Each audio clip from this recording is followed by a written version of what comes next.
پێنجی حوزەیرانی هەموو ساڵێک بە ڕۆژی جیهانی پاراستنی ژینگە دیاریکراوە. هەرێمی کوردستانیش بەدەر نییە لەو مەترسیانەی کە لەسەر جیهان بوونیان هەیە. لە هەرێمی کوردستان چەندین جۆر کێشە ڕوبەڕووی ژینگە بۆتەوە، لەوانە سووتان و بڕینەوەی هەزاران دار و درەختی بەتەمەن و نەبوونی چاودێری پێویست لەسەر پێشێلکاریەکان و نەبوونی هۆشیاری تاک بەشێکن لەو گرفتانەی لە هەرێمی کوردستاندا بوونیان هەیە. بوونی ڕێژەیەکی زۆر لە ئۆتۆمبیل لە هۆکاری گواستنەوە هەتاوە ئێستاکە هەرێمی کوردستان هێڵی گشتی نییە.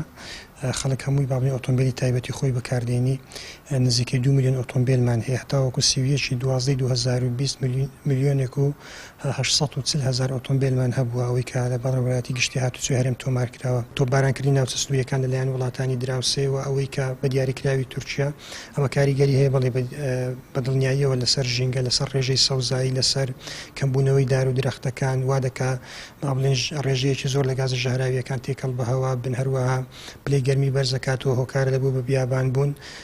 یعنی کاریگەری لەسەر کۆی سەکتەری ژینگە هەیە لە هەرێمی کوردستان. شارەزایەکی بواری ژینگەش ئاماژە بۆ دەکات لە ماوەی ساڵانی ڕابردوو هەرێمی کوردستان ژینگەیەکی خاوەن تەندروستی هەبووە، بەڵام حکوومەت و هاوڵاتیانیش نەیانتوانیوە ئەو هاوسەنگیە ڕابگرن. لە ئێستادا چەندین گرفتی ژینگەیی سەریان هەڵداوە، هەر ئەو گرفتانن کە جیهان بەدەستیانەوە دەناڵێنێت.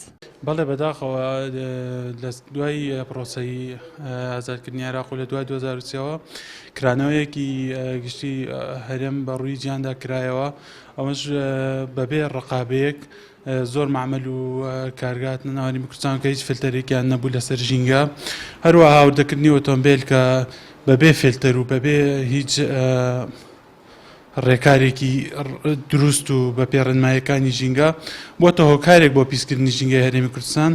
هەروەها کێشەی بە بیابان بوون کە کێشەیەکی جیهانی بوو لە کوردستان کەمتر بەدیەکرا، ئێستا بەداخەوە کێشەش ڕووی لە هەرێمی کوردستان کردووە.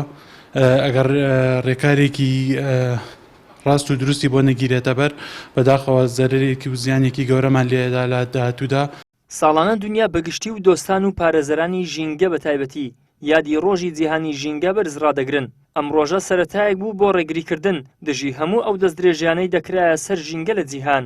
نەتەوە یەکگرتووەکان لە کۆنگرەی ستۆکهۆڵمی تایبەت بە ژینگەی جیهان بۆ یەکەم جار لە ساڵی 1972 ئەم یادەی هێنا ئاراوە. پێنجی حوزەیرانی هەموو ساڵێکیش کرا بە ڕۆژی جیهانی ژینگە.